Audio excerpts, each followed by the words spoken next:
Having someone who has such minimal experience in a managerial role.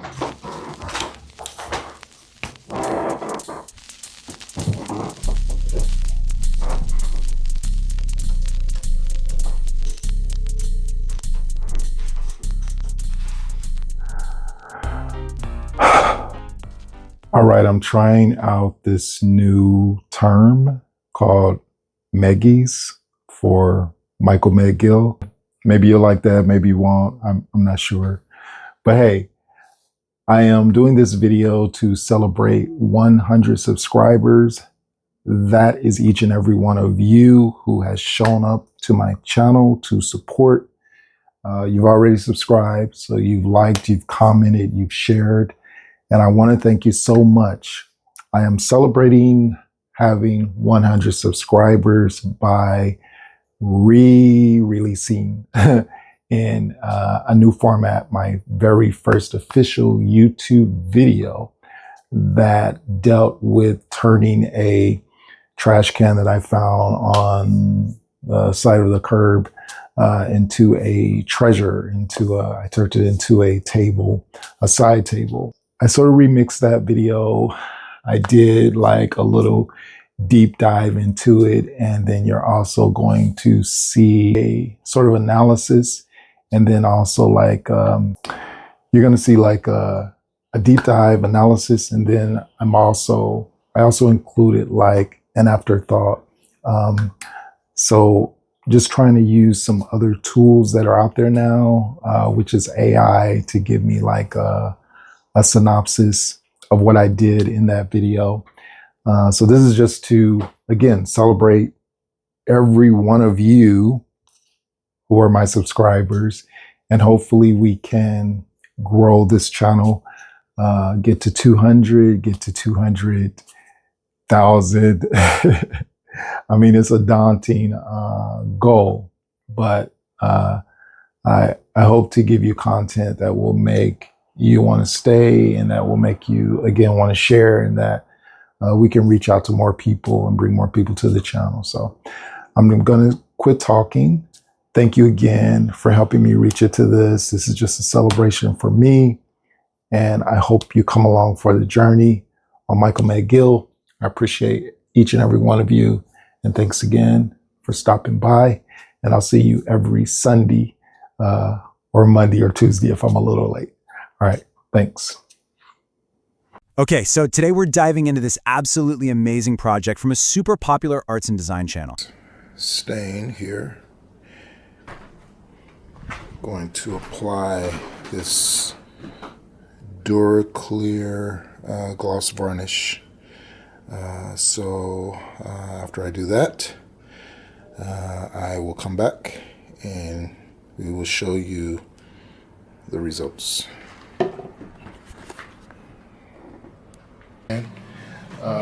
So this is the top. In the last video you saw that I stained it. And so in this part I'm going to be applying this Duraclear gloss varnish to sort of fill in the holes where the rust made holes. That'll be the next step. So I stained this side already. Next day, this is 2 coats, by the way. This is the untreated side. So yeah, I'm just gonna coat this. This will sort of be the end of this part for now. The next thing, as I mentioned earlier, will be to sort of clean up the tin can and use this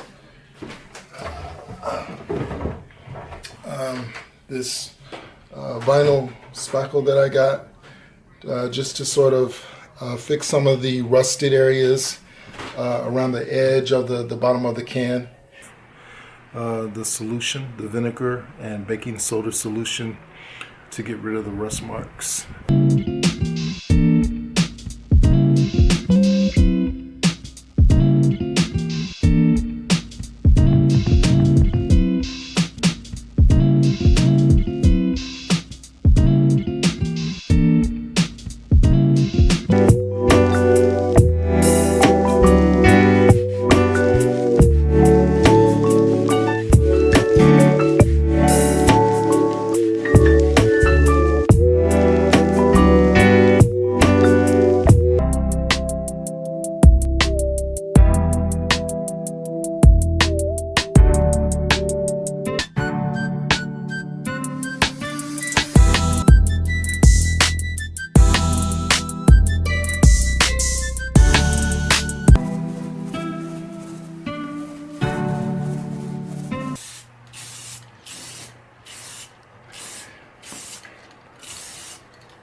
I'm not concerned too much about the inside, paint getting on the inside, because this is where the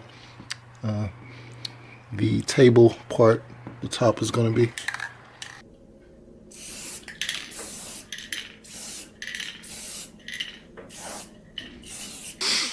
And just need to do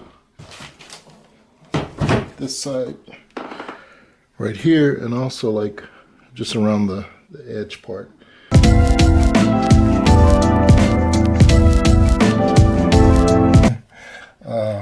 Put the top onto the can. Not gonna be too super worried if there are imperfections. I found this on the street. Somebody threw it out. Again, it was rusted. It was probably gonna go to the garbage anyway. So this was an attempt for me to create something artistic out of trash to treasure, I guess I could say. But let's see how it goes. We'll keep painting and we'll get back at it.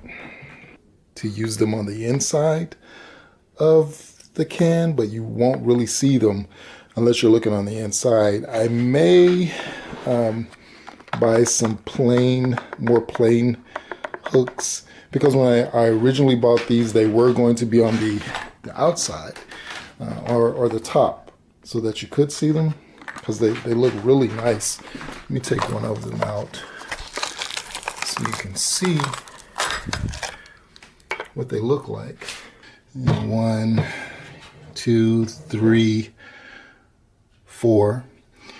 That'll hold the table in. There's like a little lip underneath here on the actual can that is keeping it from going that way. So we just need attaching the tabletop. I need hardware, screws, attach to each 1, 2, 3, 4. Then put it back in to its corresponding number. I said I could use those. So I did one like this with the nut on the outside. That's going to be a no. Just kind of leave them loose. I'll show you what I did on the inside. Is I used the smaller, I guess, screws here, like so, and screwed. Oh wow! So far, I'm impressed with this line. Not a big deal. Also, right here.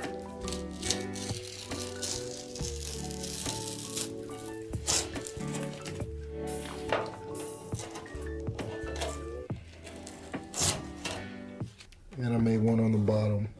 I'm going to sand both of these, prime, paint it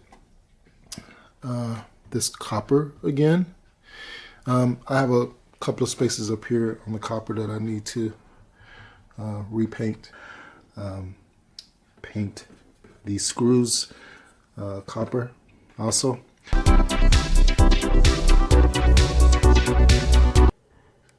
Alright, let's go. Let's go.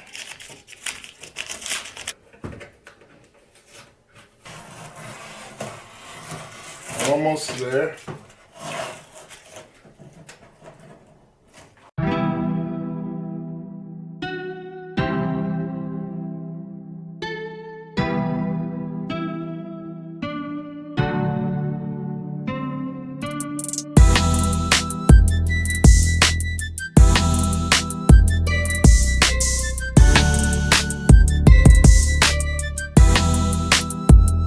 Welcome to the Deep Dive. Our mission, well, it's pretty straightforward. We dig through stacks of info-detailed guides, research, you name it, and boil it down, give you a clear shortcut to really getting it. And today, yeah, we're diving into a project that's honestly less about simple crafting and more about a applied materials and smart design thinking. Good. We're looking at how someone turned actual trash. Like literal trash. Yeah, a rusty old tin trash can from the curb into this really quite beautiful, functional piece of furniture. It's a great case study in, getting the most out of something with clever, minimal steps. Okay, let's really get into this because the starting point here is key, right? To understand just how big a leap this was. We're not talking about a can with a few dents. No. The sources show heavy rust, holes, basically structural failure. And yet, the end result is this slick copper and white side table. Looks like it could be in a catalog. So we need to figure out what specific smart choices made that happen. Right. So the creator kind of saw it as a two-part problem, almost like an engineering challenge. And interestingly, they tackled let's call it the luxury part first, the wooden top. This circular piece of wood. Okay. Yeah. They stain that. Got a nice color. But you said smart choices. What was the first hint this was going beyond just a basic DIY job? It was the finishing. Yeah. Absolutely the finishing. They didn't just sand and stain. They used a clear gloss varnish. Okay, varnish gives it a nice sheen, looks good. But you also mentioned maximizing utility earlier. Isn't varnish maybe a bit extra? Just for looks, why was that step so important? Oh, it's totally critical. And it really goes way beyond just looking nice. If you're turning something into actual furniture, something that's going to be used day to day. It's going to get abused a bit. Spills, cuts. Exactly. Spills, heat from a mug, just general wear. That varnish, it's like a protective shield. A polymer barrier, skip that, and one spilled drink, one wet glass. It ruins the stain, sinks right into the wood. Okay. So it's about longevity. Makes it durable for years, not just weeks. Precisely. That's the difference between a craft project and, furniture. Makes total sense for the top. But the sources point out something specific here. They varnished both sides of the wood, even the bottom part, the unstained bit that ends up hidden inside the can. Why bother with that? Seems like extra work, extra material for a hidden surface. That's where you see the real design intent shining through. They planned for the inside of that can to be used for storage, like for linens, blankets, maybe clothes. Okay. Dual purpose. Right. And if that's the plan, that bare wood underside suddenly becomes a problem. First, you don't want wood dust getting all over your clean stuff. Second, moisture. Moisture from inside the can. Or from the floor under the can. If it sits on a slightly damp spot, concrete maybe, that moisture can wick up. The varnish on the bottom acts as a seal. Protects the wood, protects whatever you store inside from getting damp or musty. It elevates the whole thing from just a table to a proper storage piece. That's clever. Thinking about the whole life cycle of the piece. Okay, so that distinction, integrated storage, not just a surface. That's a good point. We've got the top sorted. But the real drama, I think, is the can itself, the casualty. Let's switch to that restoration. Heavy rust, jagged holes. How do you even start with metal that far gone? Yeah, you can't just paint over that mess. You have to deal with the oxidation first, fundamentally. Painting over active rust. It'll just keep eating away underneath. So step one, attack the rust. Exactly. And they needed serious decontamination. But what's interesting is how they did it. They didn't go for industrial sandblasting or harsh chemical strippers. They went with vinegar and baking soda. Seriously, that sounds almost too simple too. Kitchen cupboard for heavy rust. Wouldn't you need something stronger, like a proper rust inhibitor or primer, to stop it coming back? It's a great question. And yeah, it seems basic, but it's actually a pretty effective chemical approach using really accessible stuff. The vinegar, that's acetic acid, it reacts chemically with the iron oxide. The rust helps dissolve it. And the baking soda, mixed into a paste, it's a mild abrasive. The little crystals help lift the loosened rust off without gouging the good metal underneath, so it physically removes the weakened stuff. So it cleans it up. It cleans off the active surface rust. And then, yes, absolutely, after scrubbing and rinsing that off, you'd have clean, bare metal.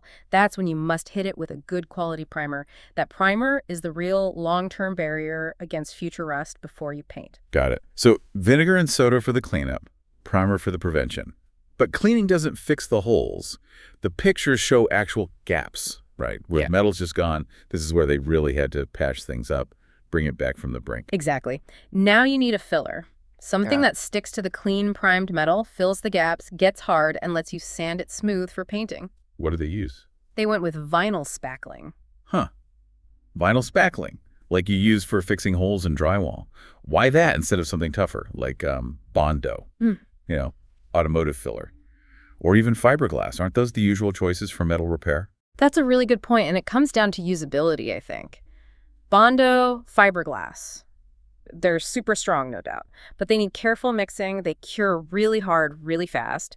Sanding them perfectly smooth, especially feathering the edges on thin metal like a tin can, it can be tricky. Right, you could end up with weird lumps or sand through the surrounding metal. Exactly. Vinyl spackling, especially the heavier duty kind, is easier to work with here. It sticks well to the primed metal, it fills nicely, and crucially, it sands down really smoothly, almost like porcelain. It gives you a perfect, uniform surface for the paint, so you don't see where the patch ends and the original metal begins. Okay, that makes sense. Yeah. Easier to get that flawless finish. So holes patched, rust gone, surface smooth. Now we get to the fun part, right? The look, the design. Yep. Time to make it pretty. The initial plan was pretty classic. Two-tone, metallic copper on the rim, and then a big white stripe around the middle. Copper and white. Nice combo. Clean, but like you said, maybe not groundbreaking yet. Oh, right.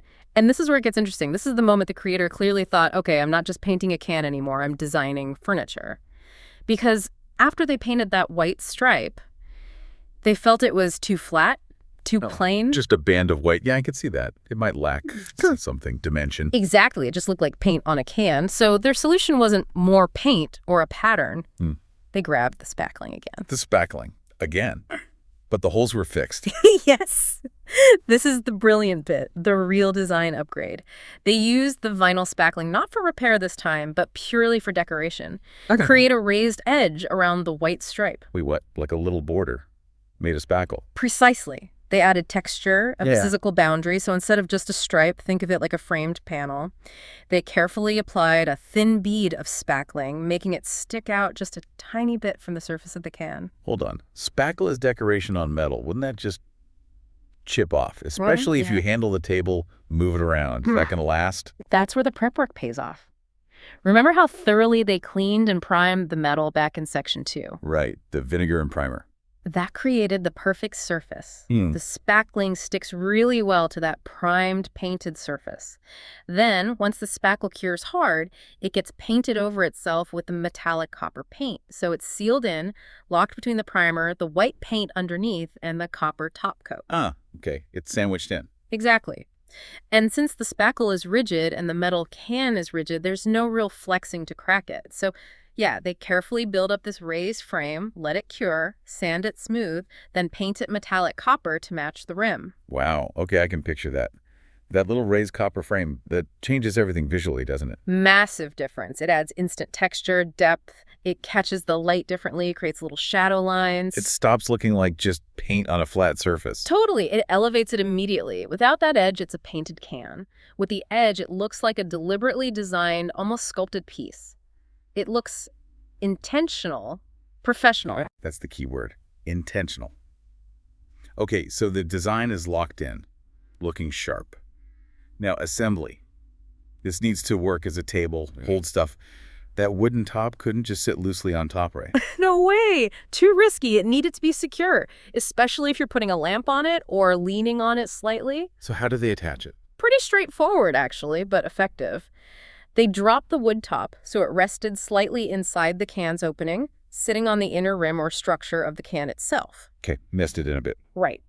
Then, from the inside of the can, they used small metal L brackets. Screwed one leg of the bracket to the inside wall of the can. And the other leg screws up into the underside of the wood top. You got it. Locks it down tight. Means you can pick up the whole table by the base, put weight on the edge, no problem. The top isn't going anywhere. And here's another clever bit, right? The screws they use for those brackets. Yeah. You can actually see the heads on the outside of the can. Yes. And that wasn't an accident or something they tried to hide. It becomes part of the look. The industrial chic aesthetic. The hardware is now decoration. Exactly. It connects the dots perfectly. Those visible screw heads give it this authentic, slightly utilitarian vibe that works really well with the copper and white. It reinforces the whole repurposed functional object idea. So you end up with this table that looks high-end, is super sturdy, and has that hidden storage we talked about earlier. It really is the whole package from, well, a piece of junk. Definition of a glow-up, achieved with smart choices, not necessarily expensive stuff. It's amazing. So if we just quickly recap the shopping list for this level of transformation. One rusty metal can, vinegar, baking soda, some vinyl spackle. Used for repairs and for that key decorative texture. Right.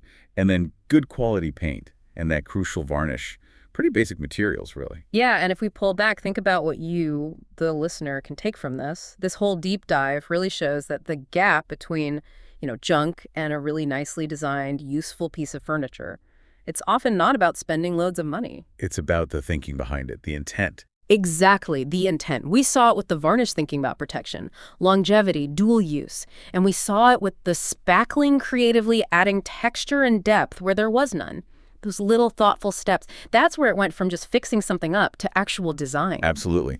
And the effort needed to rescue something as far gone as that rusted can. Yeah. Well, those principles apply to almost anything. If you can fix that and then elevate it with smart details like a raised border or a protective finish, it makes you think, doesn't it? For sure. So here's the final thought for you to mull over. What simple, maybe slightly broken or overlooked item do you have lying around? Maybe it doesn't need a copper border, but could it benefit from one of these lessons? A strategic coat of varnish, a clever use of filler for texture. How could you take something from just there to something with real intentional utility? Okay, so today we're going to dive into a transformation that is honestly just incredible. We're talking about taking something that was literally thrown out as trash and turning it into a beautiful, super functional piece of furniture that you would actually want to show off in your living room. I mean, just look at this. On the left, you've got this sad, rusted-out tin can, totally forgotten. And then, bam, on the right, you have this incredibly chic side table that seriously looks like it came from some high-end boutique. So let's break down exactly how this amazing journey happened, step by step. So where do we even start? You'd think we'd begin with the can itself, right? But nope, we're actually starting with its crown, that gorgeous wooden tabletop. This is the part that really sets the stage and gives the whole piece that expensive designer feel. Now, the process for the top is actually pretty simple, but you gotta get it right. First up, a wood stain is applied to get that deep, rich color. Then, and this is absolutely key, it gets sealed with a clear gloss varnish. That's what gives it that professional, polished sheen. And look, it's so important to get this. Varnish isn't just about making it look pretty and shiny. Think of it more like a shield. This clear coat is what makes the table actually usable, protecting it from all the stuff of daily life, coffee spills, dings, you name it. Now, here's a really, really smart move the creator made. They didn't just varnish the top, they varnished the unstained bottom of the wood too. Why would they do that?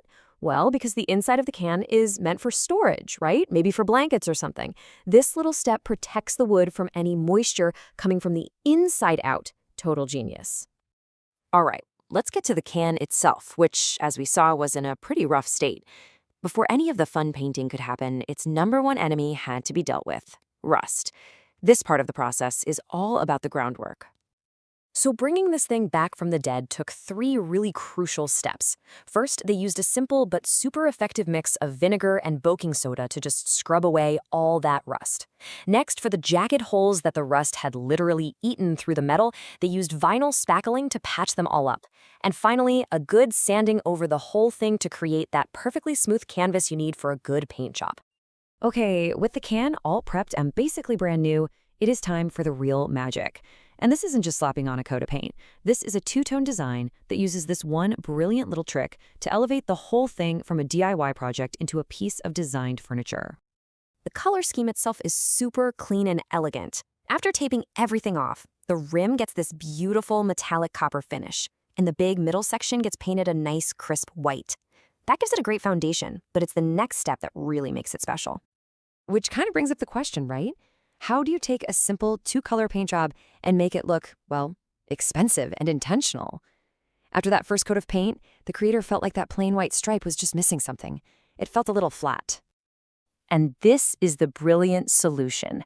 Using that same vinyl spackling from the repair step, they created a raised border between the copper and the white.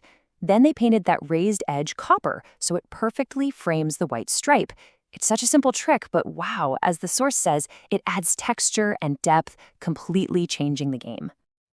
So, how does this whole thing actually come together? Let's take a look at the final assembly and then unpack the key lessons we can all learn from this incredible glow-up. To make sure that beautiful top is secure and not just, sitting there, it was dropped into place and then attached from the inside using metal brackets.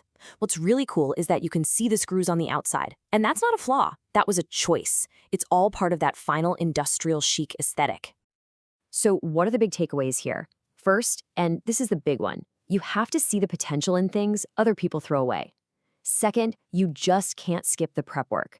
Getting rid of that rust was everything. Remember that varnish is your friend. It protects as much as it makes things pretty. And maybe the most important lesson, those small design details, like that little raised border, can make a huge impact. This whole project just proves that repurposing can be both super functional and absolutely gorgeous. And that really leaves us with one final thought. As you look around your own home, what forgotten item, what piece of so-called trash is just sitting there waiting for you to see its potential and give it its own treasure moment?